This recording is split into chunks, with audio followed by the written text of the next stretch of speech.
욥기 30장. 그러나 이제는 나보다 어린 것들조차 나를 우습게 여기네. 예전에는 그 어린 것들의 애비들이 내 양떼를 지키는 개나 붙들고 있었는데 말이야. 하기야 그 애비들은 이미 기력이 쇠하여졌으니 내게 무슨 힘인들 되어 주겠는가. 지금 나를 우습게 여기는 자들이 어떤 자들이던가. 그 자들은 굶주림과 허기에 지쳐서 피골이 상접한 채 풀뿌리로 연명하던 자들이 아니었던가. 그것도 밤중에 황량한 빈 들판을 두루 헤매면서 말일세. 덤불 속에서 자라는 쓴 나물이나 캐먹고 쌀이나무 부리로 끼니를 삼았던 자들이었지. 그 자들은 사람 축에도 끼지 못하여 마을에도 쫓겨나고 사람들은 그 자들을 보면 도둑을 내쫓듯 크게 소리를 질러 멀리 쫓아내곤 했었지. 그래서 그 자들은 음침한 골짜기나 땅굴이나 바위 틈 같은 데서 살아야만 했던 가련한 신세였지. 그 자들은 가시덤불 속에서 짐승처럼 울부짖었고 쐐기풀 아래에 고단한 몸을 뉘었지. 그래, 정말 그 자들은 미련한 자들의 자식들이요 이름도 없는 비천한 자들의 자식들이었어. 심지어 제 고향에서도 쫓겨난 그런 자들이 아니었던가. 그런데 이제 그 자들이 내게로 와서 나를 우습게 여기고 마구 비웃다니. 내가 저들의 웃음거리가 되다니. 그들은 나를 싫어하고 꺼려하면서 멀찍이 떨어져서 내 얼굴에 서슴지 않고 침까지 마구 뱉어내는구나.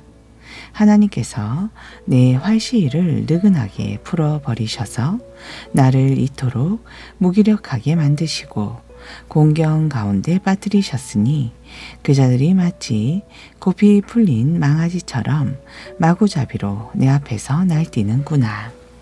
저 비천한 것들이 나를 거슬러 일어나 내게 정면으로 달려들어 내 발을 밀어뜨리면서 나를 멸망의 구덩이 속으로 떨어뜨리려 하는구나.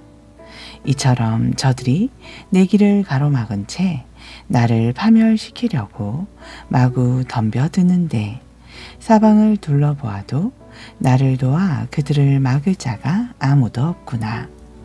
마치 뚫린 성벽으로 거칠 것 없이 밀어닥치는 적군들처럼 저들이 무서운 폭풍 같은 기세로 내게 달려들고 있구나. 아, 공포가 물밀듯 나를 덮쳐오는구나. 저들이 내 영광을 바람같이 날려버리니 번영을 구가하던 내 행복곡도 한낱 구름처럼 사라지고 말았구나. 이제 내 기력은 거의 다 쇠하였는데 나를 붙들고 있는 것이라곤 고통의 나날들 뿐이로구나. 밤마다 뼈 마디마디가 쑤시고 마치 뼈를 깎아내는 듯 내 온몸이 아프지 않은 곳이 한 군데도 없구나. 하나님께서 그 강한 팔로 내 옷을 세게 잡아당기셔서 나를 옷깃처럼 휘감으시니 내가 밤새도록 잠들지 못하고 이리저리 뒹굴뒹굴 엎치락 뒤치락 하는구나. 그분께서 나를 진창 가운데로 내팽개 치시니 내 신세가 티끌 같고 재 같구나. 주여, 내가 주께 부르짖을지라도 주께서는 대답조차 하지 않으시고 내가 주께 기도를 올려도 주께서는 들은 채도 하지 않으시는군요. 주께서 강한 손으로 있는 힘을 다해 나를 내려치시니 참으로 주께서는 유독 내게 너무 잔인하십니다. 또 나를 들어 올리셔서 강한 바람에 날아가게 하시고 격렬한 폭풍으로 나를 휩쓸어 흔적조차 없이 사라지게 하시는군요. 주여, 나는 이제 압니다. 주께서는 나를 끝내 죽게 하시어 살아있는 모든 자들이 반드시 들어가야 하는 집, 곧 죽음의 집으로 나를 끌고 가시려는 것이 아닙니까? 그러나 주여, 사람이 망해갈 때 어찌 주께 손을 내밀지 않을 수 있겠습니까? 사람이 재앙을 당할 때 어찌 주께 도와달라고 울부짖지 않을 수 있겠습니까? 내가 고난당하는 사람들을 위해 슬피 울어주지 않았던가요? 내가 가난한 자들을 위해 근심하고 아까워하지 않았던가요? 그럼에도 불구하고 복이 오기를 바란 나에게 고통만이 밀어 닥쳤고 빛이 임하기를 바란 나에게 어둠만이 덮쳤을 뿐입니다. 그러므로 내 가슴은 갈기갈기 찢어졌고 날이면 날마다 지긋지긋한 고통 때문에 차마 견딜 수가 없습니다.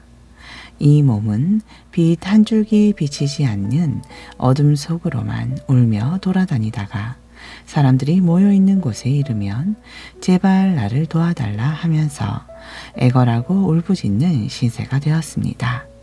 그러니 내 신세가 하도 처량하여 자칼이 내 형제가 되었고 타조가 내 동무가 되었습니다. 주여 나를 살펴보소서. 내 살갗은 검게 타서 껍질이 벗겨졌고 내 뼈는 뜨거운 불에 타는 듯 지독히 아픕니다. 내 수금 소리는 울부짖는 통곡으로 바뀌었고 내 피리 소리는 슬피 우는 애곡으로 변했습니다. 31장. 내가 나의 두 눈과 성결 언약을 굳게 맺었는데 내가 어찌 젊은 여인을 정욕의 눈으로 바라보았겠는가. 만일 내가 그 맹세를 어긴다면 저 위에 계시는 하나님께서 무슨 몫을 받을 수 있겠으며 저 높은 곳에 계시는 전능하신 분께 무슨 유산을 받을 수 있겠는가. 불의한 자들이 받을 몫은 파멸뿐이요 악한 자들이 받을 유산은 재앙밖에 더 있겠는가?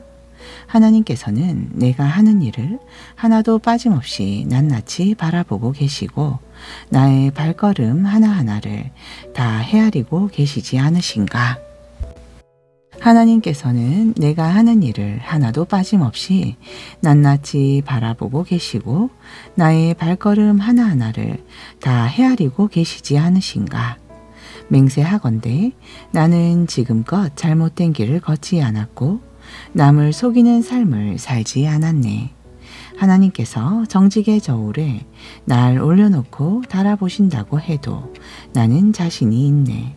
차라리 그렇게 될 수만 있다면 하나님께서 나의 결백을 하실 텐데 만일 내 발걸음이 올바른 길에서 벗어났다면 내 마음이 눈의 유혹에 이끌린 적이 있었다면 내 손이 더러운 짓을 저질렀다면 만일 그러했다면 다른 사람들이 내 손으로 뿌린 곡식을 다 먹어치워도 상관하지 않겠고 내가 거둔 것들이 다 날아가도 군소리하지 않겠네. 만일 내 마음이 유혹을 못 이겨 이웃집 여자에게 눈독이라도 들였다면 내 아내가 다른 남정네에 밥을 짓거나 그자들과 잠자리를 같이 한다고 해도 나는 아무 할 말이 없을 것이네. 만일 내가 그런 사악한 짓거리를 저질렀다면 마땅히 벌을 받아야지. 죽어도 싸네. 참으로 그런 짓은 파멸에 이르는 불이요 나의 모든 재산을 뿌리째 뽑아내는 큰 죄악이 아닌가. 내 집에 있는 남종이나 여종이 내게 무슨 탄원을 할 때마다 나는 언제나 그들의 말을 귀 기울여서 듣고서 올바르게 처리하여 주었네. 그렇게 하지 않는다면 내가 무슨 나주로 하나님을 배울 수 있겠으며 또한 그분께서 심판하실 때 내가 무슨 말로 변명할 수 있겠는가. 나를 모태에서 지으신 하나님께서 그들 또한 지으시지 않았던가. 바로 그분께서 우리 모두를 어머니 뱃속에서 지으시지 않았던가. 내가 언제 가난한 이가 도와달라고 내게 손 내밀었을 때 거절한 적이 있었던가. 내가 언제 어렵게 사는 과부를 실망시켰던 적이 있었던가. 내가 언제 의지할 데 없는 고아들이 굶고 있는데 나만 홀로 배불리 밥 먹은 적이 있었던가.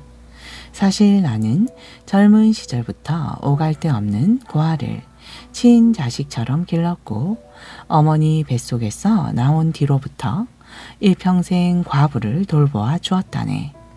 옷 하나 제대로 걸치지 못한 채 얼어서 죽어가는 가난한 사람이나 덮을 것조차 변변이 없는 궁핍한 사람을 보고서 내가 그들에게 내 따뜻한 양털 이불을 덮어주지 않았던 적이 있었던가.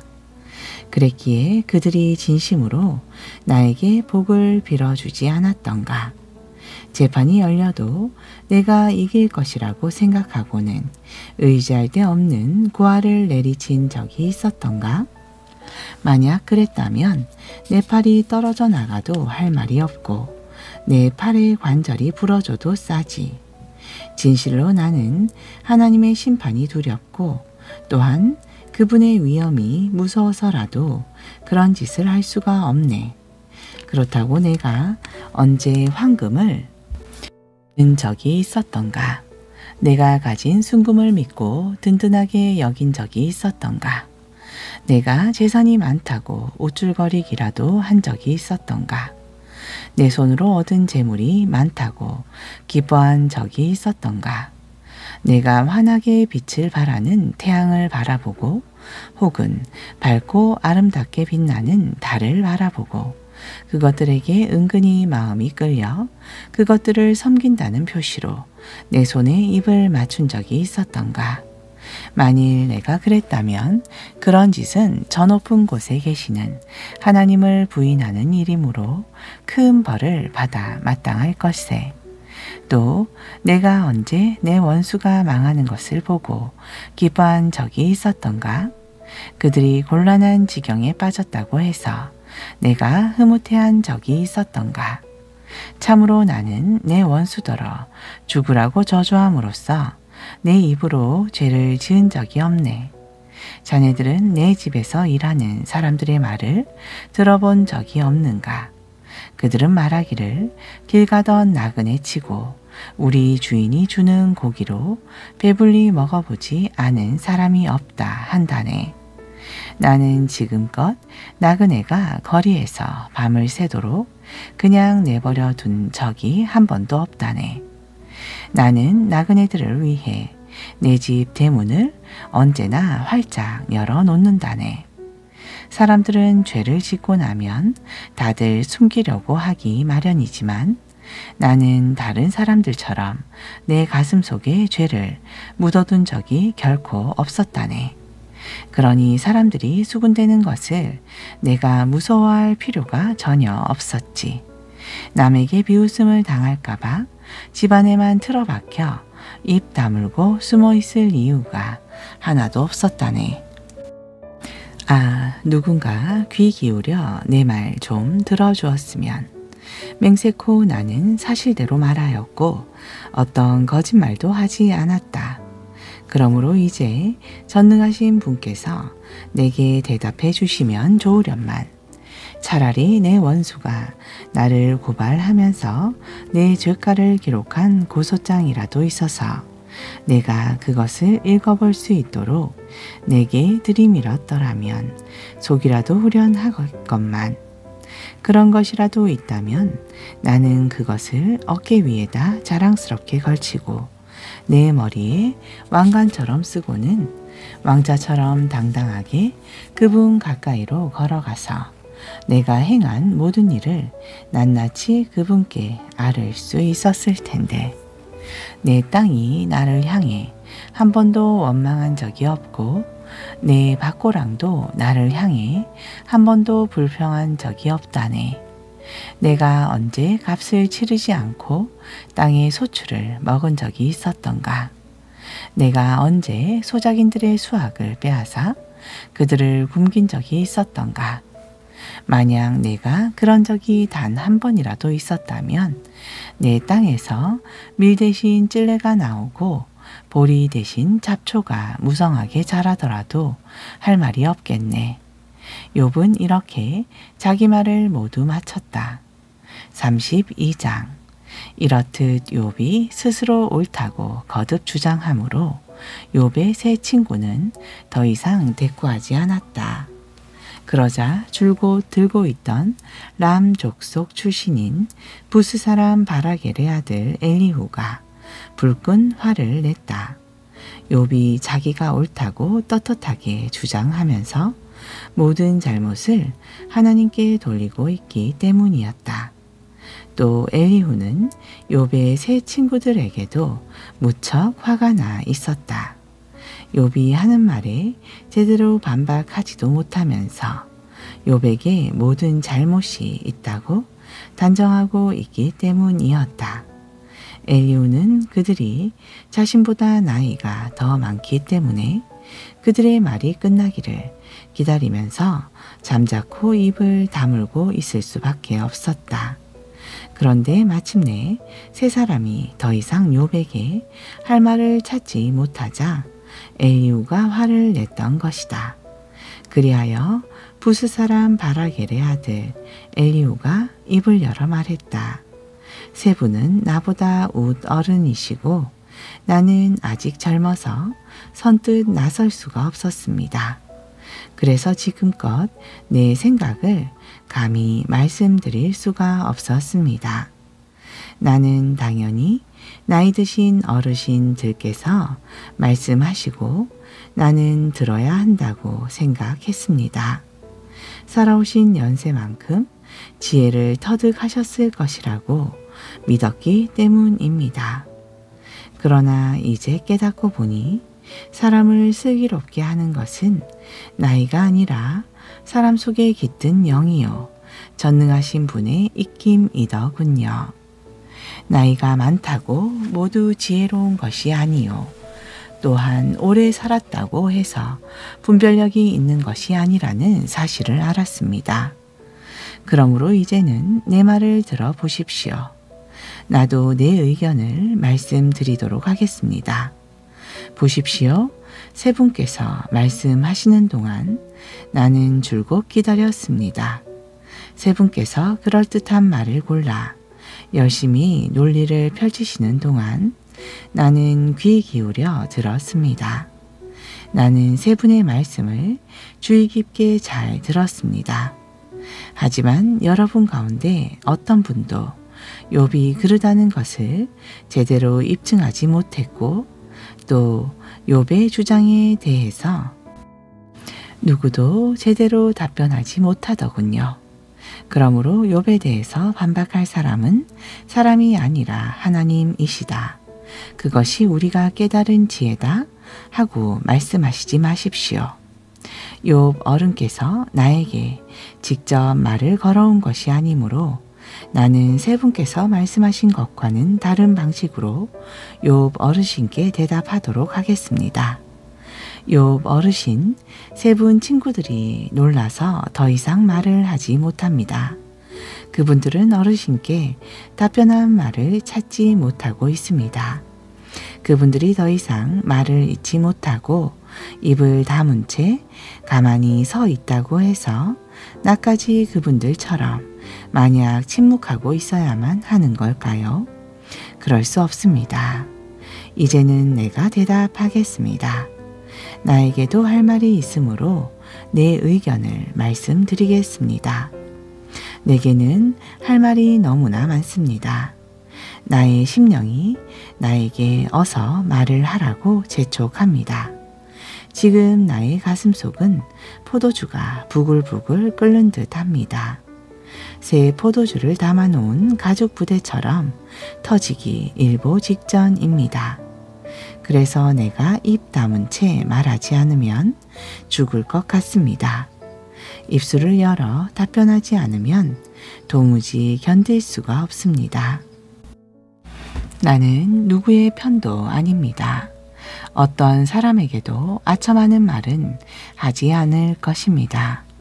어차피 나는 아첨할 줄 모릅니다. 만일 내가 입에 발린 아첨의 말을 한다면 나를 지으신 분이 지체 없이 나를 데려가 버리실 것입니다. 33장 욥 어르신 내 말을 잘 들어보십시오. 내가 하는 모든 말에 귀 기울이시기를 바랍니다. 이제 내가 입을 열어 말하겠습니다. 내 입의 혀가 이제 막 말을 하기 시작합니다. 나는 가슴에서 우러나는 말만을 하겠습니다. 나의 입술은 내 생각을 솔직하게 쏟아낼 것입니다. 하나님의 영이 나를 지으셨고 전능하신 분이 내게 생명의 숨결을 불어 넣으셨습니다. 그러니 내 말에 대답할 수 있다면 대답해 보십시오. 단단히 마음 먹고 내 말에 반박해 보십시오. 하나님 앞에서는 어르신이나 나나 다를 것이 하나도 없습니다. 나 또한 진흙으로 빚어진 몸입니다. 그러니 욥 어르신이 나를 두려워하실 이유가 전혀 없고 내가 억지로 어르신을 억누를 수도 없습니다. 하지만 내가 듣는 데서 어르신은 분명히 말씀하시기를 나는 결백하며 아무런 죄도 없다. 나는 깨끗하고 죄 지은 일이 없다. 그런데도 하나님께서 내게서 흠을 잡으시고 나를 원수 대하듯 하신다. 그분께서 내 발을 쇠사슬로 묶어 놓으시고 내 모든 발걸음을 가까이에서 감시하신다 하셨습니다. 하지만 욥 어르신, 내가 말씀드리건대 그 점에 있어서 어르신이 옳지 못하십니다. 왜냐하면 하나님께서는 그 어떤 인간보다도 크신 분이시기 때문입니다. 하나님께서 사람의 말에 아무 답변을 하지 않는다고 해서 어떻게 어르신은 그분께 마구 불평을 늘어놓을 수가 있습니까? 사실 하나님께서는 이런 방식 또는 저런 방식으로 말씀하시지만 단지 사람이 그걸 알아듣지 못하는 것입니다.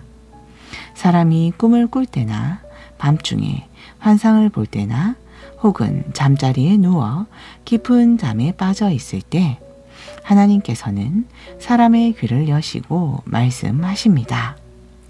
사람들에게 경고하여 그들을 놀라게 하십니다. 악한 짓을 그만하고 이제 돌이키라고 말씀하시고 교만하지 말라고 경고하십니다. 그렇게 해서 하나님께서는 사람의 영혼이 멸망의 구덩이에 빠지지 않도록 지켜주시고 그들의 생명을 사망의 늪에서 건져주십니다. 하나님께서는 사람을 바른 길로 이끄시려고 때때로 사람에게 뼈마디가 쑤시도록 아픈 병을 주시기도 합니다. 그러면 그 사람은 입맛을 잃고 아무리 좋은 음식이라도 쳐다보기조차 싫을 지경이 되다가 결국에는 살이 쏙 빠져 몸이 바짝 야기게 되고 전에 보이지 않던 뼈가 앙상하게 붉어져 나올 것입니다. 그리하여 그 사람의 영혼은 무덤 가까이에 이르게 되고 그의 생명은 죽음의 문턱에 다다르게 되는 것입니다. 그러나 그때에 혹시라도 하나님의 수많은 천사들 중 하나가 그 사람의 곁에 나타나 그에게 무엇이 옳은 일인지를 일러준다면 그리하여 하나님께서 그 사람을 불쌍히 여기시고 그에게 은혜를 베풀며 말씀하시기를 그를 살려주어 무덤으로 내려가지 않도록 하여라. 내가 그의 몸값을 받았다 하신다면 그러면 그 사람의 몸은 어린아이의 몸처럼 다시 새로워질 것이고 젊은 날을 다시 맞은 것처럼 건강하게 회복될 것입니다. 그때에 그 사람이 하나님께 기도드리면 하나님께서 그에게 응대해 주실 것입니다. 그러면 그 사람은 기쁜 마음으로 하나님을 뵐 것이며 하나님께서는 그 사람의 의를 온전하게 회복시켜 주실 것입니다. 그러면 그 사람은 사람들에게 간증하기를 내가 죄를 지었습니다. 올바른 것을 그르다 하셨고 그른 것을 올바르다 하였습니다. 그런데도 하나님께서는 나를 징벌하지 않으셨습니다. 그분께서는 자비의 손길을 뻗쳐 무덤으로 내려가는 내 영혼을 건져 주셨고, 그래서 오늘날 나로 하여금 이렇게 생명의 빛을 즐기며 살게 해 주셨습니다. 할 것입니다. 정말 이 모든 일들은 하나님께서 사람들에게 종종 하시는 일입니다. 하나님께서 사람에게 2번 혹은 3번 거듭해서 이런 일을 되풀이 하시는 이유는 무덤으로 내려가는 사람의 영혼을 건져 올려 그에게 생명의 빛을 비추어 주시려는 것입니다. 욥 어르신, 내 말을 잘 들어보십시오. 내가 하는 말에 귀 기울이십시오. 잠잠히 계시면 내가 말하겠습니다. 만일 어르신이 내게 하실 말씀이 있다면 말씀하십시오. 내가 주의 깊게 듣겠습니다. 나는 어르신이 오락기를 진심으로 바라는 사람입니다. 하지만 하실 말씀이 없으시다면 귀 기울여 내 말을 들어보십시오. 잠잠히 계십시오. 이제 내가 어르신께 지혜를 가르쳐 드리겠습니다. 아멘. 전서 사도행전 10장 9절. 이튿날 정오 무렵 그들 3사람이 요파 근처에 이르렀을 때 베드로는 기도하러 옥상에 올라가 있었다. 베드로는 배가 고파 뭔가를 먹고 싶었지만 식사는 아직 준비 중이었다. 그러던 중 베드로는 황홀경에 빠져 환상을 보게 되었다. 환상 가운데서 베드로는 갑자기 하늘이 열리고 내 귀퉁이가 동이어 메어진 큰 보자기 같은 것이 땅으로 내려오는 것을 보았다. 그 보자기 안에는 땅 위를 기어다니는 뱀들이 있었고 또 공중의 새들뿐만 아니라 온갖 종류의 4발 달린 짐승들이 들어 있었다. 그때 하늘에서 음성이 들려왔다. 베드로야, 일어나서 그것들을 잡아 먹어라. 베드로가 놀라 소리쳤다. 주님, 절대 안 됩니다.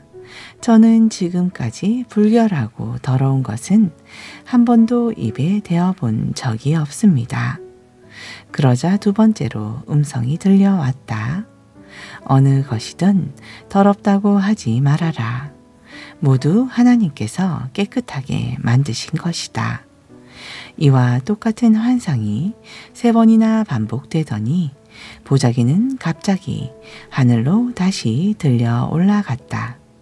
베드로가 그 환상이 무엇을 의미하는지 무척 궁금해하는 동안에 고넬료가 보낸 사람들이 시몬의 집을 찾아내어 그 집의 대문 앞에 당도했다. 그리고 그들은 큰 소리로 물었다. 여기가 베드로라고 하는 시몬이 묵고 있는 집입니까? 때에 베드로는 방금 본 환상에 대해 골똘히 생각하고 있었는데 성령께서 그에게 말씀하셨다. 시몬아, 지금 3사람이 너를 찾고 있는 중이다. 너는 아래층으로 내려가서 지체 없이 그들을 만나 의심하지 말고 그들과 함께 가거라. 그들은 내가 보낸 사람들이다. 그래서 베드로는 내려가서 그들에게 말했다. 내가 바로 당신들이 찾는 사람이요. 무슨 일로 오셨소? 그 사람들이 대답했다.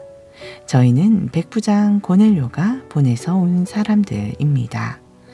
그분은 의롭고 신앙심이 깊은 사람으로 유대 사람들에게도 크게 존경을 받는 사람입니다.